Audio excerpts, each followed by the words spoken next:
Viewers, हमारे साथ में लोकतंत्र कवरेज न्यूज और द टाइम्स मिरर। मैं आपका साथी, आपका दोस्त जेपी यादव। हम आपको बता दें कि 30 तारीख के दिन महाराष्ट्र मुंबई मलाड मालोनी में भी रामनवमी का त्यौहार मनाया गया था और इसी दिन एक रैली का आयोजन किया गया था।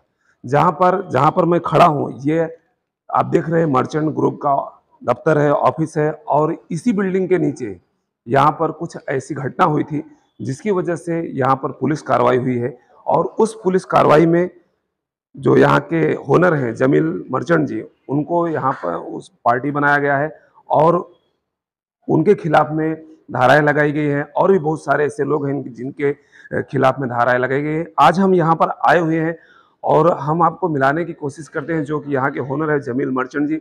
उनसे हम आपको रूबरू कराएंगे और आज पूरी बात की तहकीकात भी आपको हम दिलाएंगे। बात जो है कि जानकारी भी दिलाते हैं कि क्या मामला था और किस तरीके से, क्योंकि जो ये बातें हो रही हैं लोगों के अंदर में कुछ अनेकों तरीके से बातें हो रही हैं कि इन्होंने गर्दिश को जमा किया, भीड़ को जमा किया, या इन्होंने इस काम को अंजाम दिया। तो पूरी जानकारी हम आपको कैमरे में दिखाने की कोशिश करते हैं और मिलाते हैं हम आपको जमील मर्चेंट जी से। को जो रामनवमी की यात्रा निकाली गई थी, 5 नंबर से गुजर रही थी, तो क्या वाकया हुआ था, पूरा मामला क्या है, हमारे दर्शकों को बताइए। देखिए, ऐसा है, 30 तारीख को जो रैली निकली उसका मैं डायरेक्ट आपको अगर समझाने जाऊँ तो इसमें क्या होगा कि जो आज की जो घटना घटी है वो पूरी तरह से लोग समझ नहीं पाएंगे। अगर थोड़ा सा समय लेके अगर समझाऊँ मैं तो इस चीज़ को तरीके से यहाँ के जो हिंदू है, मुस्लिम है और जो भी लोग हैं उसको सही समझेंगे और उसको सही अमल करेंगे। तो मसला कैसा है कि 1 साल पहले भी रैली हुई थी, बराबर, और मालनी में हमारा बचपना निकल गया है और पूरे 25-30 साल से मैं मालनी में हूँ, मैं मालनी को देख रहा हूँ। और मालनी में हर धर्म के, हर मज़हब के लोग रहते हैं और हर मज़हब के लोग यहाँ पे रैली, धरना, प्रदर्शन सब करते हैं। तो कहने का ये मतलब ये है कि आज तक कोई ऐसा दंगा हुआ नहीं। 92 के जो दंगे थे वो पूरी इंडिया में, पूरे हिंदुस्तान में हुए थे, तो इसमें कोई बड़ी बात, वो अचंभे की बात नहीं थी। मसला क्या है कि इतने सालों से जो भी कुछ वहाँ पे जो घटना, रैलियाँ, प्रोग्राम्स हो रहे थे, कहीं कुछ घटना घटी नहीं। मगर इस 2 साल से मालूनी का वातावरण जो है लोगों ने ख़राब करने का ठान लिया है। और ज़्यादातर जो मालूनी के बाहर के जो हिंदू हैं वो, और जो बाहर के जो बीजेपी और जो भी आरएसएस के जो भी लोग बाहर के लोग हैं, उन लोगों ने उस मालूनी को बनाया टारगेट, मतलब मालूनी को उन्होंने टारगेट बना दिया। तो मसला कैसा है कि लास्ट टाइम जो रैली हुई थी उस रैली में भी सेम घटना घटी। इसके पहले जैसे गणपति या नवरात्रि जो भी प्रोग्राम्स हुए, उन्होंने अपने अपना टाइम पे जहाँ जहाँ मस्जिद आती है, जहाँ मदरसा आता है, वहाँ उन्होंने माइक बंद किया और आगे निकल गए। इसी तरह से कोई अगर मुस्लिम या हिंदू कोई रिक्शा चलाता है या टैक्सी चलाता है, वो अगर मुस्लिम अगर टैक्सी चला रहा है, मंदिर के पास से गुजर रहा है, तो अपना टेप बंद कर देता है आस्था के हिसाब से। और मुस्लिम अगर, हिंदू अगर मस्जिद के सामने से गुजर रहा है टेप बजा के, वो अपना टेप बंद कर देता है। यानी कि यहाँ पे ऐसी परंपरा सालों से रही है। मगर ये बाहर के लोग आकर इस परंपरा को पूरी तरह से बिगाड़ दिए। तो लास्ट टाइम जो घटना घटी, उसका बोलने का मतलब ये है कि लास्ट टाइम की जो घटना जो थी, यही घटना थी कि जब काफ़ी सालों से एक मस्जिद है, जामा मस्जिद 7 नंबर की, उस मस्जिद का हर आदमी आदर करता है, हिंदू भी करता है, मुस्लिम भी करता है, सब करते हैं। तो अक्सर जो है ना, अक्सर हमेशा वहाँ पर जो है रैली हुई है। तो मगर जहाँ मस्जिद के पास आने के बाद लोगों ने माइक और अपना जो डीजे वीजे बंद करते हैं और ढोल बाजा बंद करते हैं। इस टाइम जो है ना, ऐसा लास्ट ईयर, इस टाइम ऐसा नहीं हुआ। लास्ट ईयर क्या हुआ कि प्लानिंग के तहत जो लोग पूरी तरह से अम्बुजोड़ से निकले, जहाँ जहाँ मस्जिद थी वहाँ पर गाड़ी रुकाकर इतने ज़ोरों में डीजे है, ढोल है, जो भी उनकी जो नासिक ढोल जो भी है, इतना बजाया गया है कि एक तबका जो है ना, बिना वजह जो है वो हिंदू भाइयों के जो लोगों में एक नफ़रत पैदा हो गई मुसलमानों के लिए, और मुसलमानों के लिए हिंदुओं के लिए, मुसलमानों के लिए हिंदुओं के लिए नफ़रत पैदा हो गई। और डालने वाले कौन थे? जो यहाँ के बाहर के हिंदू और आरएसएस के लोग थे।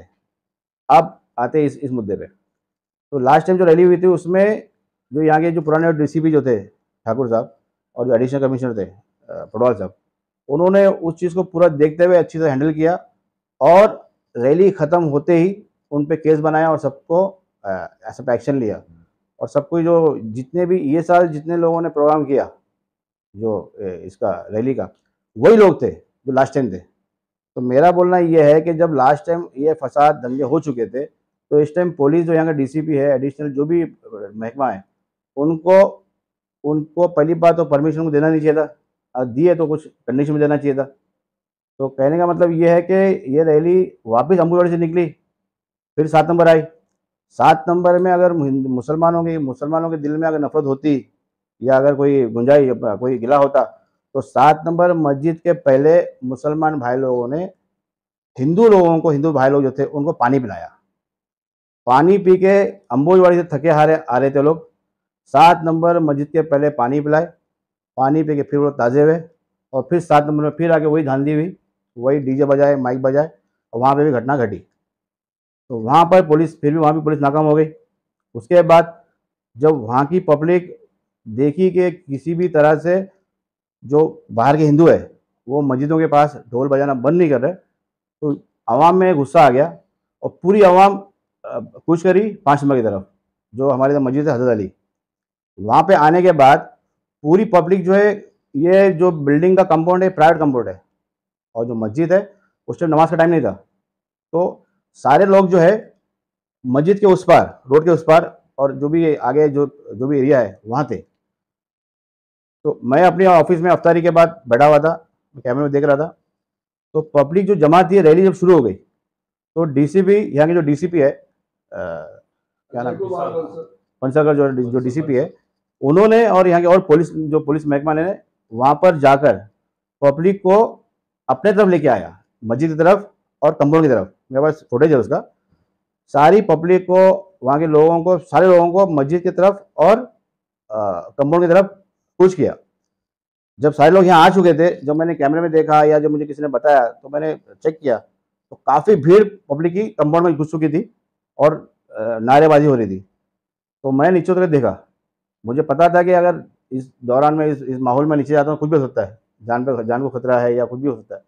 फिर भी मैंने ये देखा कि जो सामने जो लोग हैं, जो हिंदू भाई लोग हैं, वो वहाँ पर छोटे छोटे बच्चे, औरतें, बुढ़े नौजवान, जो बुजुर्ग जो है वो, और नौजवान पूरी तरह से एरिया में जाम, वहीं खड़ के ढोल बाजा डीजे बजना चालू है।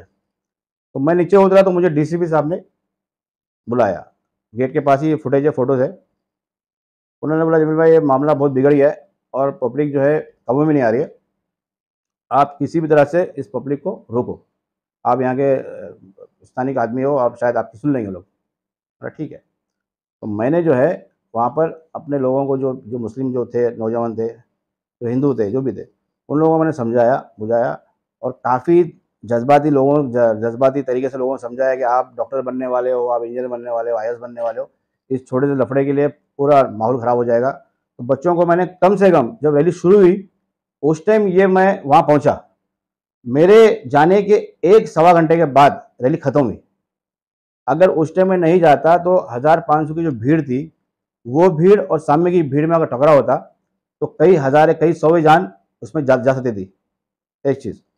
और दूसरी बात यह है कि डीसीपी साहब के बोलने पे मैंने सारे लोगों को कंट्रोल किया, जितने भी लोगों को, जो यहाँ लोग थे, सब लोगों को समझाया बुझाया, और मामला स्लो चल रहा था। और कंपाउंड के अंदर कोई पुलिस वाला अंदर आने तैयार नहीं था। 500, 1000, 2000 की भीड़ को मैंने अकेला संभाला। अगर मैं 1.5-2 घंटा वो लोगों को नहीं संभालता, उसी टाइम अगर लफड़ा हो गया होता, तो 2 घंटे की रैली और बाकी थी, 1 घंटे की रैली बाकी थी, आप सोचो क्या होता।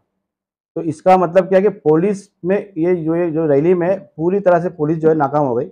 और जब मैं रैली को, जब पूरे लोगों को संभाला, तो सारे पुलिस के महकमा के जितने लोग थे, एक हवलदार से लेके जितने बड़े वरिष्ठ थे, सब ने थैंक्स जमील भाई, बहुत बहुत शुक्रिया, आप you are great, you are मतलब जीनियस, बोले आप ही हो जो मतलब यहाँ लोगों को संभाला, आप नहीं होते तो ये भीड़ काबू में आने वाली नहीं थी। तो मुझे क्या लगा कि ये लगता है ये पुलिस, जो आज मैंने जो घटना रोका हूँ, तो मुझे लगा कि कोई ऐसा, मुझे पता नहीं ऐसा कोई रिवॉर्ड होगा बोलते ना शांति हुआ, बोलता है शांति का रिवॉर्ड होगा या नेशनल रिवॉर्ड होगा, तो मुझे इनाम, मतलब गवर्नमेंट जो शायद मुझे एक इनाम देगी कि भाई इतने लोगों की जान बचाए मैंने, और इतने लोगों को मैंने ये किया हूँ।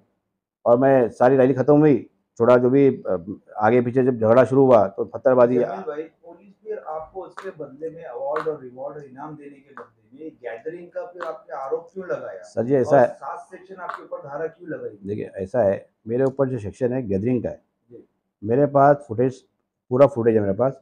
मैं अपने ऑफिस से जब नीचे उतरा हूँ तो पूरा कंपाउंड भर चुका था। मतलब आई एम नॉट, मैं इसमें इन्वॉल्व नहीं था गैदरिंग में, लोगों को मैंने उसका नहीं बुलाने के लिए। और दूसरी बात, गैदरिंग जो किया है यहाँ के डीसीपी और जो यहाँ के पुलिस वाले जो थे, उन्होंने पब्लिक को गैदरिंग करके मेरे कंपाउंड में और मस्जिद में घुसाया। तो गैदरिंग उनके ऊपर लागू होता है, मेरे पे लागू नहीं होता है। और रही बात, हाँ बोलिए। आगे तो जब शुक्रिया अदा किया था प्रशासन ने आपका, उसका फुटेज है आपके पास? सारे फुटेज मेरे पास, सारे फुटेज है। शुक्रिया अदा जितने पुलिस वाले थे। आरोप जो लगा किस आधार पर उन्होंने लगा? देखिए, आरोप कैसा है, रात के 11 बजे तक तो मैं हीरो था। पुलिस के लोग मुझे थैंक्स का मैसेज भेज देते, जो ये बोल रहे थे जमील भाई आपने बचा लिया। 3 बजे के बाद कौन सा मंत्री, कौन सी सरकार या कौन सा प्रेशर, मुझे नहीं मालूम क्या आया, और 3-7 दिन के बाद तय हो गया कि जमील मैडम केस बनाओ। सर, जो इतने लोग यहाँ पर आए आपके इधर कंपाउंड में, इतनी जल्दी 10 मिनट या 15 मिनट के अंदर में जो इतने लोग आ गए, तो ये कहीं ना कहीं ऐसा तो नहीं कि आपको या बदनाम करने के लिए या तो आपके पीछे कोई साजिश है? इतने लोग जमा होने का मकसद इतनी जल्दी क्या? देखिए, ऐसा है कि साजिश बदनामी एक अलग चीज़ है। मतलब आई एम नॉट पॉलिटिशियन, मतलब पॉलिटिशियन नहीं हूँ मैं। और इस भीड़ जमा होने से मेरा कोई फ़ायदा नहीं है, भीड़ के बिखरने से मेरा कोई फ़ायदा नहीं है। यहाँ पर भीड़ को, जो पब्लिक भीड़, जो कैमरे पर जो फुटेज है, वो फुटेज के, अगर फुटेज में दिखाने जाऊँ आपको, तो फुटेज के हिसाब से पब्लिक ऑलरेडी वहाँ जमा हो चुकी थी रैली के साथ। उस भीड़ को अंदर लाने का काम पुलिस ने किया। इसी जगह को क्यों चुना गया, जो कि आप वहाँ पे अच्छा कोऑपरेट कर रहे थे, लेकिन आपकी इसी बिल्डिंग को क्यों चुना गया? देखिए, ऐसा है कि ये बिल्डिंग को 2 साल से 3 साल से जो ना, ये हमारे जो यहाँ के पालक मंत्री है लोधा जी जो है ना, उस मस्जिद को कुछ लोगों ने उनको गुमराह किया है।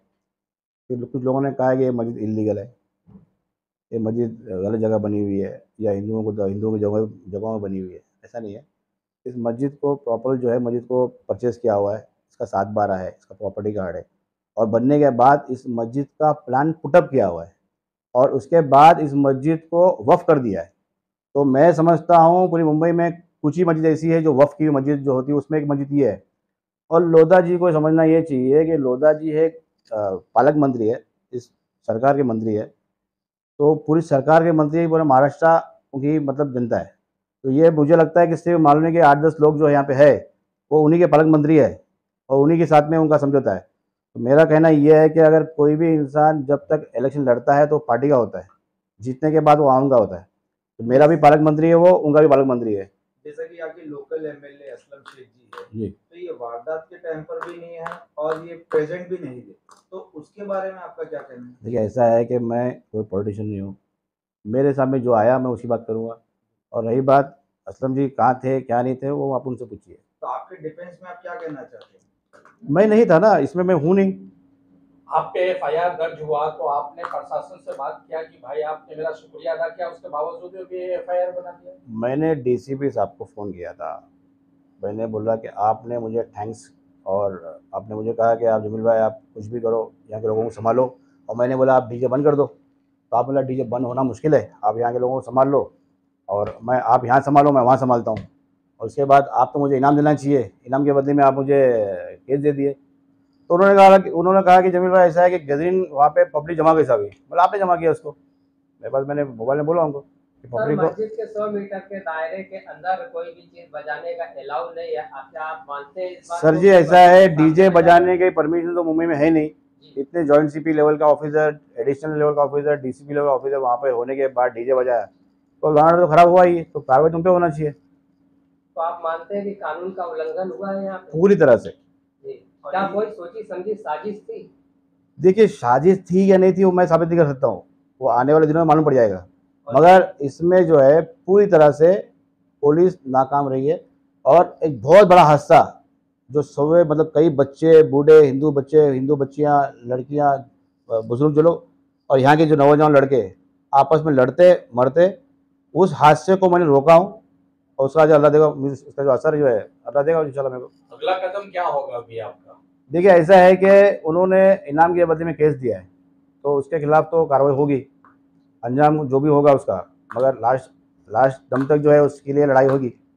आपके पास सारे प्रूफ है? सारे एविडेंस है। देखिए, ऐसा है कि मेरे ऑफिस बिल्डिंग में 100 कैमरे है, सीसीटीवी 100 सीसीटीवी है, और 200-500 कम से कम लोगों ने शूटिंग निकाला हुआ है। तो और जो उन्होंने शूटिंग निकाला है वो इस साइड निकाला हुआ है, बिल्डिंग के इस साइड। तो सिर्फ जो मुस्लिम लड़कों की फुटेज उनके पास है, जो डोम से निकाला हुआ है फुटेज, जो वहाँ पे जो हिंदू लोगों ने जो पत्थर फेंका वो उनका फुटेज है क्या नहीं मुझे नहीं मालूम, मगर ये सारी फुटेज यहीं की दिखा रहे हैं। एक तबके को बदनाम करने की कोशिश, एक ही तबके को पूरी सा टारगेट, और एक मंत्री लेवल का आदमी जो लोधा जी जो है उनको एक बड़ा आदमी होने के कारण अच्छी बात बीच में आके दोनों समाज से मिलना चाहिए, क्या हुआ समझना चाहिए। 8 लोगों के पालक मंत्री है, अब अल्लाह ही जाने ऐसा पालक मंत्री क्या होगा। तो क्या आप कहना चाहते हैं सिर्फ एक तरफा कार्रवाई हुई है, दूसरे पक्ष पे कोई कार्रवाई? देखिए, एक तरफा कार्रवाई हुई है, दूसरे पक्ष पे कोई कार्रवाई नहीं हुई है। अगर ये कार्रवाई दूसरे पक्ष पे भी होना चाहिए, क्योंकि फुटेज दोनों की तरफ दोनों के पास है, दोनों जगह पत्थरबाजी हुई है। अगर पुलिस किसी सरकार के थ्रू या किसी के थ्रू प्रेशर में आके नहीं करती है तो हम इस चीज़ को लेके हाई कोर्ट जाएंगे, हाई कोर्ट से इसका न्याय लेंगे। थैंक यू, शुक्रिया। वीडियो को लाइक जरूर करें और अगर आप हमारे चैनल पर नए मेहमान हैं तो आगे बढ़ने से पहले चैनल को सब्सक्राइब करने के साथ ही बेल आइकन को भी जरूर प्रेस कीजिएगा।